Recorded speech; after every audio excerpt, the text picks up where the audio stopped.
আসসালামু আলাইকুম। প্রিয় দর্শক, অন্য মঞ্চের আলাপ চাইতায় আপনাদের সকলকে আমন্ত্রণ জানাচ্ছি। প্রিয় দর্শক, আপনারা খেয়াল করেছেন কয়েকটা বিষয় ইদানিং মানুষের মধ্যে খুবই আলোচিত হচ্ছে, এবং সেই বিষয়গুলোকে আমাদের কাছে মাঝে মাঝে, আমার ব্যক্তিগতভাবে আমার কাছে কিছুটা অবাকই লেগেছে। যে ছাত্ররা আন্দোলন করে একটা সরকারকে সরালো, সেই ছাত্রদের রাজনৈতিক কর্মকাণ্ডের উপর এক ধরনের বিধিনিষেধ। এখানে রাজনীতি করতে পারবে, তো ওখানে পারবে না। কেন পারবে না, তার জন্য কি অজুহাত? অথবা গুপ্ত ভাবে করতে পারবে, প্রকাশ্যে করতে পারবে না। এই যে বিষয়গুলো, এগুলো মাঝে মাঝে আমাদেরকে একটু বিচলিত করে। আবার পাশাপাশি আমরা যখন কারোর বিরুদ্ধে দুর্নীতির অভিযোগ ওঠে, তখন সকলের কি চাওয়া হতে পারে? সকলের চাওয়া হতে পারে, যেহেতু একটা অভিযোগ উঠেছে, সেই অভিযোগটা একটা তদন্ত করা হোক, দেখা হোক লোকটা আদৌ দুর্নীতিবাজ কিনা, অভিযোগটা সত্য কিনা। যদি অভিযোগটা সত্য না হয়, যিনি অভিযোগ তুলেছেন তার ব্যাপারে অ্যাকশন নেওয়া, এই তো হওয়া উচিত। কিন্তু আমরা এখন দেখছি, একটা দুর্নীতির অভিযোগ উঠলে আমাদের সমাজের, আমাদের দেশের রাজনীতির গুরুত্বপূর্ণ ব্যক্তিরা বিষয়টা তদন্ত হওয়ার আগেই তাদেরকে এক ধরনের ক্লিন চিট দিচ্ছেন, এক ধরনের সার্টিফিকেট দিচ্ছেন। তো এগুলো মিলিয়ে মাঝে মাঝে ঠিক বিষয়গুলো দুর্বোধ্য ঠেকে। এই বিষয়গুলো নিয়ে কথা বলার জন্য আমরা আজকে আমন্ত্রণ জানিয়েছি বাংলাদেশ ছাত্র ইউনিয়নের সাবেক সভাপতি জনাব শরীফুজ্জামান শরীফকে। জনাব শরীফ, আপনাকে আমাদের অনুষ্ঠানে স্বাগত জানাচ্ছি। ধন্যবাদ। আহ, শরীফ ভাই, আপনি শুনলেন আমি পরে যে প্রসঙ্গটা আলাপ করলাম সেটা আমি আগে করতে চাই। সেটা হলো, আপনি দেখেছেন যে একজন সাবেক আমলা, সরকারি অবসরপ্রাপ্ত কর্মচারী, এবং উনি একই সঙ্গে বিএনপির সঙ্গে সংশ্লিষ্ট, বিএনপি চেয়ারপারসনের পিএস ছিলেন উনি। তো উনি একটা অভিযোগ তুললেন শুক্রবার দিন, যে উনি গোয়েন্দা তথ্যের উপর ভিত্তি করে কথাটা বলছেন বলে দাবি করলেন। এবং উনি বললেন যে 8 জন উপদেষ্টা মানে অপরিসীম দুর্নীতি করেছেন, এই তথ্য ওনার কাছে আছে। উনি নাম বলেননি। পরে আমরা দেখলাম এরপরে সরকার প্রতিবাদ করলেন, যে অ্যাসোসিয়েশনের পক্ষ থেকে উনি গিয়েছিলেন তারা প্রতিবাদ করলেন। এবং এই দুটো প্রতিবাদ হতে পারে, কিন্তু আমি বুঝতে পারলাম না বিএনপির মহাসচিব মির্জা ফখরুল ইসলাম আলমগীর কিভাবে ওনাকে সার্টিফিকেট দিলেন যে ওনারা খুবই সৎ। এটা আপনি কিভাবে মূল্যায়ন করছেন? আপনাকে ধন্যবাদ, দর্শক শ্রোতাদেরকে ধন্যবাদ। আমাদের রাজনীতিতে যতগুলো খারাপ দিক আছে তার সব থেকে আলোচিত বিষয়টা হলো পলিটিশিয়ানদের দুর্নীতি। বিশেষ করে যারা ক্ষমতায় বসেন, তারা তাদের ক্ষমতাকে ব্যবহার করে নানা ধরনের দুর্নীতি করে। গত যে সরকারটিকে আমরা গণঅভ্যুত্থান করে বিদায় দিয়েছি, তার পেছনে মানুষের দীর্ঘদিনের যে ক্ষোভ ছিল, তার একটা বড় কারণ ছিল তারা সীমাহীন দুর্নীতির সাথে জড়িয়ে পড়েছে। এবং মানুষের সেই ক্ষোভকে তারা খুব একটা গুরুত্ব দেননি। তার প্রমাণটা হচ্ছে সর্বশেষ সাবেক প্রধানমন্ত্রীর কাজের লোকের 400 কোটি টাকার মালিকানার বিষয়টি। তিনি হাসতে হাসতে এই বিষয়টি নিয়ে তার প্রতিক্রিয়া জানিয়েছিলেন। আমরা স্বাভাবিকভাবে ভেবেছিলাম অসংখ্য শিক্ষার্থীর রক্তের মধ্য দিয়ে এই যে সরকারটি এসেছে, তারা অন্তত আগের যে সংস্কৃতি, দুর্নীতির যে সংস্কৃতি, সেখান থেকে বেরিয়ে আসবে। কিন্তু আমরা বাংলাদেশের এই সময়কালে মিডিয়াগুলো প্রচন্ড একটা ভীতির ভেতরে আছে, এটা আমরা জানি। তারপরেও সোশ্যাল মিডিয়াতে মাঝে মধ্যে উপদেষ্টাদের সম্পর্কে নানা রকমের তথ্য, নানা রকমের অভিযোগ এগুলো কিন্তু আসে। আমরা কিন্তু এই অভিযোগগুলো সরকার উড়িয়ে দেয়, উড়িয়ে দিতে পারে, উড়িয়ে দেওয়ার সংস্কৃতিটা আছে। আবার কতগুলো অভিযোগ আমরা প্রমাণ করতে না পারলেও মোটামুটি আমরা ধারণা করতে পারি যে এর ভিতরে সত্যতা কতটুকু আছে। আপনার মনে থাকার কথা, শিল্পকলার ডিজি পদত্যাগ করেছিলেন ওই মিনিস্ট্রির উপদেষ্টার দুর্নীতির অভিযোগ তুলে। সরকার কি সেই অভিযোগের কোনো তদন্ত করেছে? না। সরকারটি ক্ষমতায় গ্রহণ করার পর প্রথম যে অভিযোগটি উঠেছিল ডিসি নিয়োগ ক্ষেত্রে, গত বছরের সেপ্টেম্বর মাসে তারা একটা তদন্ত কমিটি করেছিলেন 4 জন উপদেষ্টাকে দায়িত্ব দিয়ে।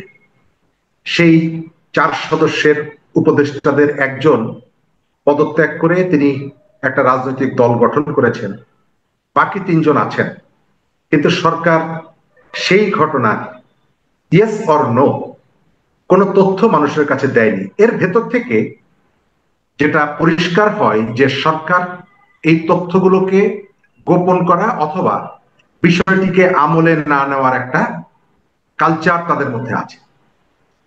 এই সরকার যেহেতু পাবলিকের সাথে তার সংযোগটা কম, সেই কারণে অনেক কিছুই পাবলিকের কাছে তাকে বলতে হয় না, আর এই সুযোগটাকে তারা ব্যবহার করে অনেক প্রশ্নের উত্তরও কিন্তু দেন না। আমাদের মাহমুদুর রহমান মান্না, আপনি তাকে আওয়ামী লীগের দোসর বলতে পারবেন না, তিনি এই সরকারের জন্য দীর্ঘ লড়াই করেছেন। তিনি একদিন বলেছিলেন যে আমরা প্রধান উপদেষ্টাকে কোনো কিছু বললে তিনি শুধু হাসেন, কোনো জবাব দেন না।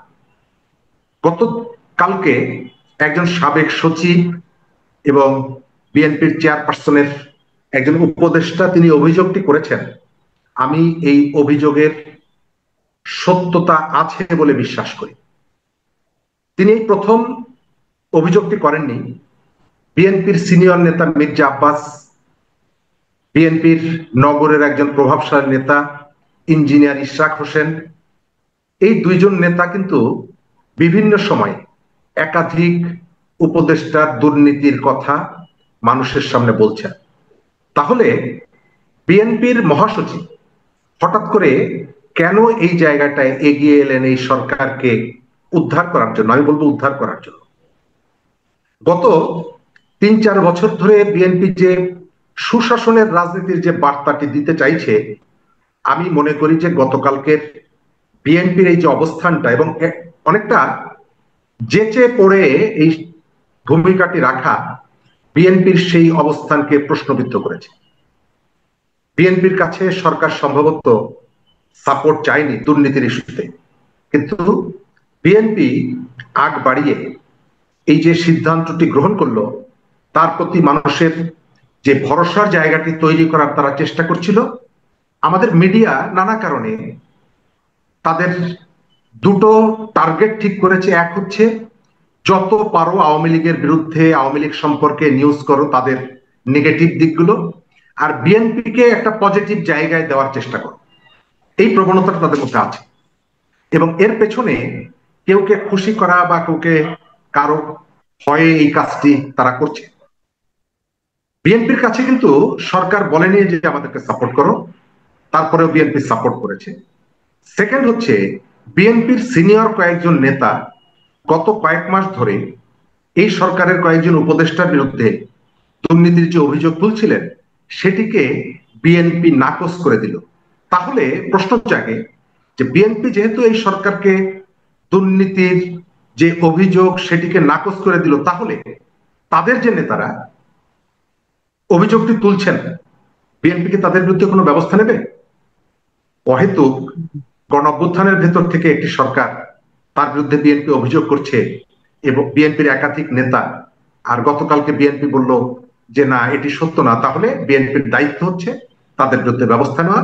আমরা আশা করব যে ওই নেতাদের বিষয়ে, তাদের বক্তব্যের বিষয়ে বিএনপি তার অবস্থান স্পষ্ট করবে। জি, এই এই ক্ষেত্রে এই যে ঘটনাটা আপনি বললেন, আমি আপনার কাছে জানতে চাচ্ছি যে আপনার কি মনে হয় কি এমন ঘটেছে যে মির্জা ফখরুলকে এভাবে অনেকটা মানে স্বতঃপ্রণোদিত হয়ে মানে দুর্নীতির অভিযোগে অভিযুক্ত উপদেষ্টাদেরকে নিষ্পাপ নিষ্কলুষ এরকম সার্টিফিকেট দিতে হলো? এটা কেন? এটা কি কিছু পাওয়ার লোভে নাকি কোনো চাপে পড়ে?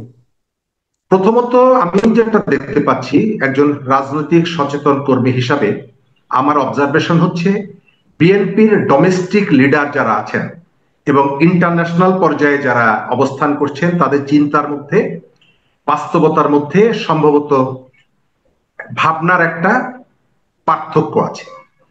এখানকার যে সমস্ত নেতারা তারা যেভাবে দেখছেন, বাইরে যে নেতারা থাকছেন তারা যেহেতু দূরে থাকছেন, অনেক বিষয় এবং পাবলিক পারসেপশন গুলো তাদের কাছে প্রপারলি যাচ্ছে না।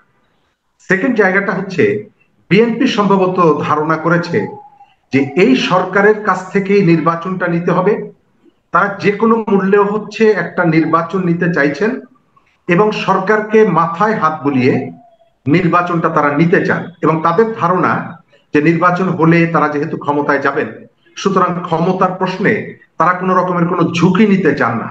সরকারকে খেপিয়ে তুলে, যেহেতু আপনি জানেন যে দেশের ভেতরের একটা অংশ নির্বাচন না হোক এটি চাইছে, সরকারের ভেতরেরও একটা অংশ নির্বাচন না হোক এটা চাইছে। বিএনপি সেই ঝুঁকিটা নিতে চাইছে না। সম্ভবত বিএনপির পজিশনটা হচ্ছে 111 সরকারের সময় আওয়ামী লীগ যেমনি ভাবে 111 সরকারের কর্ম এবং অপকর্ম উভয়কে যেভাবে বৈধতা দেওয়ার জন্য আগের থেকেই তাদের সাথে একটা আলাপ আলোচনা এবং তাদের কথা বক্তব্যের ভেতর থেকে বার্তাটি দিয়েছিলেন, সম্ভবত এই সরকারকেও বিএনপি তার সমস্ত কর্ম এবং অপকর্মগুলোকে এক ধরনের কখনো নীরব থেকে, কখনো সামান্য কথা বলে, অথবা একটু কৌশলী হয়ে এই সরকারের কাছ থেকে নির্বাচনটা আদায় করার জন্য সম্ভবত এই স্ট্যান্ডটা তারা নিয়েছে। তবে একটা পলিটিক্যাল পার্টি হিসাবে অনেক সময় কৌশলগুলো কিন্তু জনগণ গ্রহণ করে না। তারা তাদের ক্ষোভ বা বিরক্তিটা পাবলিকলি প্রকাশ করে না, কিন্তু ভেতরে ধারণ করে। আমি উপদেষ্টাদের যে অভিযোগের কথা বললাম, এই অভিযোগ কিন্তু সারা দেশে ছড়িয়ে আছে। এমনকি ছাত্র আন্দোলনের নেতা, সমন্বয়ক, তাদের সম্পর্কেও ঠিক আপনার এখানে বসার 10 মিনিট আগে দেখলাম এক মফস্বলের এক সমন্বয়ক টেলিফোন করে তার সহকর্মীদেরকে বলছে কোথায় যেন তিনি চাঁদাবাজির জন্য লোক পাঠিয়েছেন, এবং তাদেরকে ডিরেকশন দিচ্ছে যে তোমরা একটু তাদের সঙ্গে কথা বলো, আরো 5 লাখ টাকা তাদের কাছ থেকে নেওয়া যায় কিনা। অর্থাৎ এই যে চাঁদাবাজির খবরগুলো, এই যে অনিয়ম দুর্নীতির খবরগুলো, এই খবরগুলো কিন্তু ঢেকে রাখা যাচ্ছে না, প্রকাশিত হচ্ছে। সুতরাং যে কোনো পলিটিক্যাল পার্টি এই দুর্নীতির পক্ষে যদি দাঁড়ায়, সে তার ইমেজটাকে কিন্তু হারাবে। আমাদের জুলাইয়ের স্পিরিট কিন্তু যে কোনো ব্যক্তি বা সরকার প্রতিষ্ঠান, রাজনৈতিক দলের দুর্নীতিকে ধামাচাপা দেওয়া অথবা কোন একটা নির্দিষ্ট কারণে অনুরাগ প্রদর্শন করা না। জি, এখানে আরেকটা কথা, আপনি যেহেতু নির্বাচনের কথা বললেন যে বিএনপি আশা করছে, বিএনপি চাচ্ছে যে কোনো কিছুর বিনিময়ে নির্বাচনের ঠিকঠাক মতো হয়ে যায়, কিন্তু নির্বাচন না হওয়ার কোনো আশঙ্কা কি আপনি দেখছেন? আমি একটা জিনিস লক্ষ্য করছি, সেই জিনিসটা হলো যে যদিও প্রধান উপদেষ্টা নিজে ঘোষণা করেছেন যে ফেব্রুয়ারিতে ইলেকশন হবে, কিন্তু তারপরে অনেকে আমাকে প্রশ্ন করছেন যে আসলে কি ফেব্রুয়ারিতে হবে? তার মানে সরকার প্রধানের বক্তব্যকেও সাধারণ মানুষের মধ্যে অনেকে ঠিক বিশ্বাস করতে পারছে না। ডক্টর ইউনূসের মতো ব্যক্তি যখন এরকম সাধারণ মানুষের কাছে বিশ্বাস যোগ্যতা হারিয়ে ফেলে, তখন সামগ্রিকভাবে আপনি কি মনে করছেন কেন এরকম হচ্ছে? কেন নির্বাচনে মানুষের মধ্যে দ্বন্দ্ব, শঙ্কা থেকে যাচ্ছে? বাংলাদেশের এখন যে সরকারটি আছে, এই সরকারটি শুধুমাত্র কতগুলো ডোমেস্টিক পার্সপেক্টিভে ক্ষমতা গ্রহণ করেছে বিষয়টি তা। এর সঙ্গে ইন্টারন্যাশনাল অনেকগুলো অ্যাক্টরদের ইচ্ছে এবং অনিচ্ছার বিষয় আছে। আমাদের আঞ্চলিক কতগুলো শক্তির সংযোগ আছে। সুতরাং এবারের নির্বাচনের ইস্যুটার অনেকগুলো পকেট এর সাথে যুক্ত হয়ে আছে। ইয়েস অথবা নো আপনি এক কথায় বলে দিতে পারবেন না। আমাদের রাজনীতিতে সময় যত যাচ্ছে, আঞ্চলিক এবং আন্তর্জাতিক খেলোয়াড়দের প্রভাবটা তত বাড়ছে। সুতরাং তাদের কতগুলো যেমনি হিসাব আছে, একই সঙ্গে এই সরকারের ভেতরে অথবা সরকার যাদেরকে ডেকে নিয়ে এসেছে, আপনি জানেন যে অনেক সচিব তাদেরকে কিন্তু বাড়ির থেকে ডেকে এনে চাকরি দেওয়া হয়েছে, দায়িত্ব দেওয়া হয়েছে। স্বাভাবিকভাবে তারা একটা দীর্ঘ সময় এখানে কাজ করতে পারেনি আগের রাজনৈতিক সরকারের কারণে। সুতরাং তারা 1 বছরের মতো দায়িত্ব পালন করে তারা চলে যাবেন, যেহেতু তাদের কাজের সেই সুযোগটা এখনো আছে, সেই সক্ষমতাটুকু আছে, আমার সেটি মনে হয় না। সুতরাং অনেকগুলো কারণ মিলে বাংলাদেশে নির্বাচন হওয়া না হওয়ার ক্ষেত্রে কেবলমাত্র পলিটিক্যাল অ্যাক্টর যারা, তাদের ইচ্ছা অনিচ্ছাই কিন্তু প্রধান না। তার সঙ্গে আপনার আমলা, সিভিল ব্যুরোক্রেসি, মিলিটারি ব্যুরোক্রেসি, তারপরে পুলিশ অ্যাডমিনিস্ট্রেশন, এই ধরনের অনেকগুলো উইং কিন্তু এর সাথে যুক্ত থাকে। সুতরাং তারা সবাই মিলে সম্মিলিতভাবে যদি সিদ্ধান্ত বা আন্তরিকতা প্রদর্শন না করে যে আমরা এখানে একটা ক্রেডিবল ইলেকশন করব এবং যথাসময়ে একটা ইলেকশন করব, তাহলে সরকারের এমনকি উপদেষ্টাদের পুরো টিমটাও যদি চায় তাহলেও একটা নির্বাচন তারা তুলতে পারবে না। আর এই সরকারের উপদেষ্টাদের মধ্যে আমি স্পষ্ট করে বলি, একাধিক উপদেষ্টা তারা তাদের আকার ইঙ্গিতে অথবা কথাবার্তার ভেতর থেকে বারবার বার্তা দিয়েছেন যে তারা নির্বাচনটা একটু দেরিতে চান। আর আপনি যার কথা বললেন আমাদের প্রধান উপদেষ্টা, আমার কাছে তিনি অন্যান্য বিষয়ে তার ওই যে কি 3G 4G যে সমস্ত থিওরিগুলি তিনি দেন, এইসব বিষয়ে মাইক্রো ক্রেডিট, তারপরে সোশ্যাল বিজনেস, এই জায়গাগুলোতে তিনি যেভাবে স্পষ্ট করে কথা বলেন, আমি গত 1 বছরে বাংলাদেশের নির্বাচন নিয়ে তার কাছে ওই স্পষ্টতার অর্ধেক স্পষ্ট বক্তব্য আমি এখন পর্যন্ত জানতে পারিনি। আমাদের এখানে মিডিয়া একটা বড় প্লে করে, তো আপনি এখন পর্যন্ত আমাদের প্রধান উপদেষ্টা বাংলাদেশের কোন মিডিয়ার সঙ্গে এই বিষয়গুলোতে কখনো তার অভিমতটা জানাননি। সুতরাং আমার কাছে বাংলাদেশের অনেক মানুষের মতো সন্দেহ হয় যে সরকারের এখন পর্যন্ত নির্বাচন দেওয়ার ইচ্ছাটা এটা কি আর্টিফিশিয়াল নাকি আন্তরিক। জি, আমি একটু প্রসঙ্গ পরিবর্তন করতে চাচ্ছি। আপনি তো দীর্ঘদিন ছাত্র রাজনীতির সঙ্গে জড়িত ছিলেন, আপনার কে এই জন্য এই প্রশ্নটা করছি যে আপনি আপনার অভিজ্ঞতা থেকে বলুন যে ঢাকা ইউনিভার্সিটিতে যে জিনিসটা হচ্ছে, যে ছাত্র সংগঠন থাকবে, বিশ্ববিদ্যালয়ের শাখা থাকবে, কিন্তু হল শাখা করা যাবে না। আবার এটা নিয়ে নানা ধরনের কথাবার্তা। হল শাখাগুলি বন্ধ করা হয়েছিল যে ওই আমলে, হাসিনার আমলে, যে ছাত্রলীগের লোকেরা রুম কালচার, গণরুম, তারপর তাদেরকে টর্চার, জোর করে মিছিলে আনা, সে আশঙ্কাটা তারা এখনো কেন করছেন? এবং অনেকে বলছেন যে গুপ্ত এবং প্রকাশ্য দুই রাজনীতি বন্ধ থাকবে। তো গুপ্ত রাজনীতি আপনি কিভাবে বন্ধ করবেন? জানবেনই তো, একটা গুপ্ত আছে। তাহলে এই বিষয়গুলো নিয়ে আসলে আসলে সেই ঢাকা ইউনিভার্সিটি হচ্ছে নাকি? এটা কি ডাকসিলেশনকে কেন্দ্র করে নাকি বিরাজনীতিকরণের একটা প্রক্রিয়া চলছে এখানে? ধন্যবাদ। আমি প্রথমেই সরাসরি উত্তরটা দেই। এটা দখলদারিত্ব টিকিয়ে রাখার জন্য এবং কৌশলে ক্যাম্পাসগুলোকে দখল করার জন্য। আপনি যদি জিজ্ঞেস করেন কিভাবে, আমাদের এখানে সবসময় রুলিং পার্টির ছাত্র সংগঠন যে সন্ত্রাস করে তা না। চট্টগ্রাম বিশ্ববিদ্যালয়ে এরশাদের ছাত্র সংগঠন নতুন বাংলার ছাত্র সমাজের নেতা আব্দুল হামিদ তার হাতের কবজি কেটে মিছিল করেছিল ছাত্র শিবির। ছাত্র শিবির বা তারা কিন্তু কখনো পাওয়ারে যায়নি। রাজশাহীতে হয়েছে এটা। রাজশাহী মেডিকেল কলেজে জামিল আক্তার রতন, তাকে হত্যাকাণ্ডের সাথেও কিন্তু এই সংগঠনটি জড়িত। জাহাঙ্গীরনগর বিশ্ববিদ্যালয়ের ছাত্র দল নেতা কবির, এই হত্যাকাণ্ডের সাথেও কিন্তু তাদের সম্পৃক্ততা আছে। আমি যে ছাত্র ইউনিয়ন করতাম, আমাদের বেশ কয়েকজন শিক্ষার্থীর সাথে হত্যাকাণ্ডের সাথে তাদের সম্পৃক্ততা আছে। চট্টগ্রাম কলেজের শাহাদাত রাতের বেলায় জবাই করে হত্যা, রাজশাহী বিশ্ববিদ্যালয়ে আমাদের এই ধরনের বিভিন্ন জায়গায়। সুতরাং মূল ব্যাপারটা রুলিং পার্টির ছাত্র সংগঠন যে এগুলো করে তা না। আমি আমার অভিজ্ঞতা এরশাদের সময়ের শেষ দিক থেকে মোটামুটি এখন পর্যন্ত ক্যাম্পাসগুলো সম্পর্কে নিজের দেখা এবং জানার যে অভিজ্ঞতা, গার্ডিয়ানরা কিন্তু শিক্ষার্থীকে, তার সন্তানকে পাঠায় আসলে পড়াশোনার জন্য, কিন্তু একটা বিশ্ববিদ্যালয়ের কাজ হচ্ছে সেই সন্তানটিকে আদর্শ মানুষ হিসাবে গড়ে তোলা, দায়িত্ববান মানুষ হিসাবে গড়ে তোলা, তার মধ্যে যেমনি ভাবে শিক্ষার আলো ছড়ানো, একই সঙ্গে তাকে রাজনৈতিক ভাবে সে কোন দল করবে করবে না সেটি অন্য কথা, কিন্তু সে যেন একটা আবদ্ধ মানুষ হিসাবে গড়ে না ওঠে, তার চোখ কান যাতে খোলা থাকে। কেন খোলা থাকতে হবে? চোখ কান যদি খোলা না থাকে তাহলে কি অবস্থাটা হয় আমরা কিন্তু দেখেছি।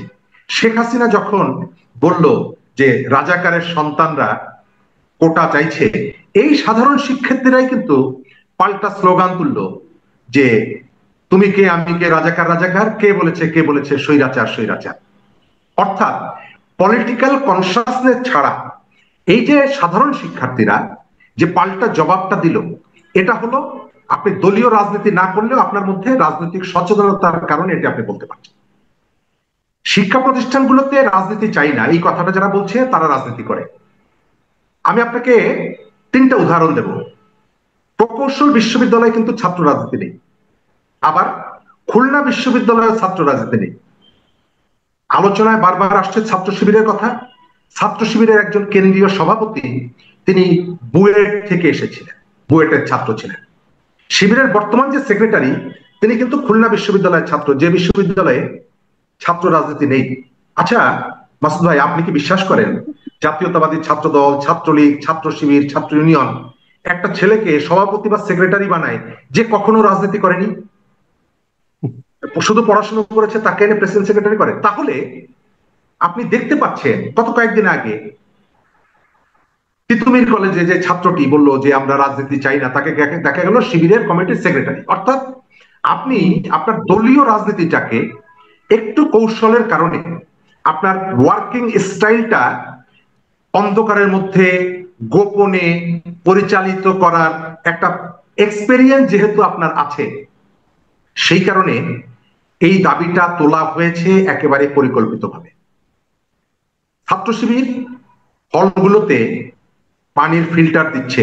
আচ্ছা, ছাত্র দল যদি কালকে প্রত্যেকটা হলে ক্যারাম বোর্ড দেয়, তাদেরকে কি সেই সুযোগটা দিবে? কখনোই দিবে না। কারণ এই যে যারা বলছে যে ছাত্র রাজনীতি চাই না, এরা প্রত্যেকেই রাজনৈতিকভাবে সচেতন এবং এদের বিরাট একটা অংশের রাজনৈতিক ভাবনা আছে। সেই ভাবনাটা হচ্ছে যে এখানে আমি ক্যাম্পাসগুলোকে দখল করব। আজ থেকে 1 বছর আগে যে কৌশলে ছাত্রলীগ যে দখলদারিত্ব রেখেছিল, আমি ওই পথে যাব না। তবে আমি একটা ইমোশন ক্রিয়েট করব, আমি ছাত্রদের কাছে কতগুলো ভিন্ন কৌশল অবলম্বন করব এবং তার ভেতর থেকে আমি আমার পেরিফেরিটা বিস্তৃত করব। গোপনের থেকে প্রকাশ্য যে কোনো জিনিসই মহৎ। আপনি ক্যাম্পাসগুলোতে যে দৃশ্যটা দেখতে পাচ্ছেন, আমি বিশ্ববিদ্যালয়ের ছাত্র হিসাবে যতটুকু জানি, ঢাকা বিশ্ববিদ্যালয় পরিচালিত হয় 73-এর অধ্যাদেশ অনুযায়ী।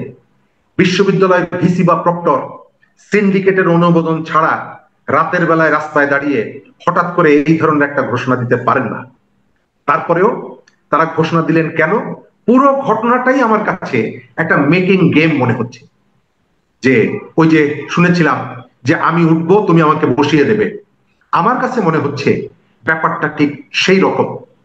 এর আগে ক্যাম্পাসে রাজনীতি হয়েছে, মধুর ক্যান্টিনে। আচ্ছা, বিশ্ববিদ্যালয় কমিটি থাকবে, তাহলে হল কমিটি থাকবে না?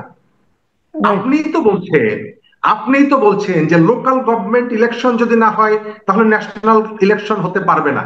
তাহলে একটা বিশ্ববিদ্যালয় কমিটি লোকাল গভর্নমেন্ট তো ডিপার্টমেন্ট কমিটি, একটা বিশ্ববিদ্যালয় কমিটি যদি সেন্ট্রাল গভর্নমেন্ট হয় তাহলে তার লোকাল গভর্নমেন্ট তো ওই যে হল কমিটি।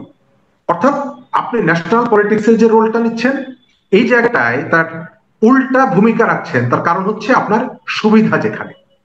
আমার ধারণা বিশ্ববিদ্যালয়গুলোকে আমরা যে অভিযুক্ত করছি, কোনো কোনো জায়গায় অভিযোগটা ঠিক না। গত 1 বছরে বাংলাদেশে হাজার খানেক মানুষ হত্যাকাণ্ডের শিকার হয়েছে। আমাদের সৌভাগ্য হচ্ছে বিশ্ববিদ্যালয়গুলোতে গত 1 বছরে এই ধরনের কোনো ঘটনা ঘটেনি। তার অর্থ হলো যে দখলদারিত্ব যদি না থাকে, আপনার প্রতিযোগিতার প্রতিদ্বন্দ্বিতার পরিবেশটা যদি থাকে এবং সবাইকে কাজ করার সুযোগটা যদি আপনি দেন, হল, গেস্ট রুম, নির্যাতনের কালচারটা যদি বন্ধ করেন, তাহলে বিশ্ববিদ্যালয়ের অনেক সমস্যার সমাধান করা যায়। যে পথ এবং পদ্ধতিতে বিশ্ববিদ্যালয়কে এখন যে কনসেপ্টটা সামনে নিয়ে আসা হয়েছে, আমি শুধুমাত্র বলবো যে ওই যে খুলনা বিশ্ববিদ্যালয়ের রাজনীতি নেই কিন্তু সেখান থেকে শিবিরের সেক্রেটারি আসছে, বুয়েটের রাজনীতি নেই সেখান থেকে শিবিরের প্রেসিডেন্ট আসছে, হয়তো কালকে ঢাকা বিশ্ববিদ্যালয়ের রাজনীতি থাকবে না কিন্তু এখান থেকে একজন কেন্দ্রীয় নেতা বা অন্যান্য জায়গা থেকে নেওয়া হবে। আমি অনেক ধন্যবাদ। ছাত্রদের কাছে অনুরোধ করব, আপনারা দেশ এবং শিক্ষার প্রয়োজনে শিক্ষা ভিত্তিক যে আন্দোলনগুলো আছে, শুধুমাত্র দলের লেজুর ভিত্তি না করে আপনাদের একাডেমিক যে ইস্যুগুলো আছে সেই ইস্যুগুলোতে কথা বলার জন্য রাজনীতির গুণগত পরিবর্তন এনে জুলাইয়ের চেতনাকে ধারণ করে, স্পিরিটকে ধারণ করে আপনারা স্বচ্ছ রাজনৈতিক কর্মকাণ্ড হলগুলোতে পরিচালনা করুন। এর ভেতর থেকে আমরা যেমনি বিকশিত নেতৃত্ব পাবো এবং ক্যাম্পাসকে কেন্দ্র করে যে ধরনের নানা রকমের নেগেটিভ আলাপ আলোচনা সেগুলো বন্ধ হবে। জি, অনেক ধন্যবাদ, অনেক ধন্যবাদ জনাব শরীফুজ্জামান শরীফ। প্রিয় দর্শক, আপনারা শুনলেন যে বিভিন্ন বিষয়ে দুর্নীতি, নির্বাচন, রাজনীতি এবং ছাত্র রাজনীতি, এসব বিষয়ে জনাব শরীফুজ্জামান শরীফের বক্তব্য। আপনাদের কেমন লাগলো আমাদের লিখে জানাবেন। সবাই ভালো থাকবেন। এখন এই পর্যন্তই। আল্লাহ হাফেজ।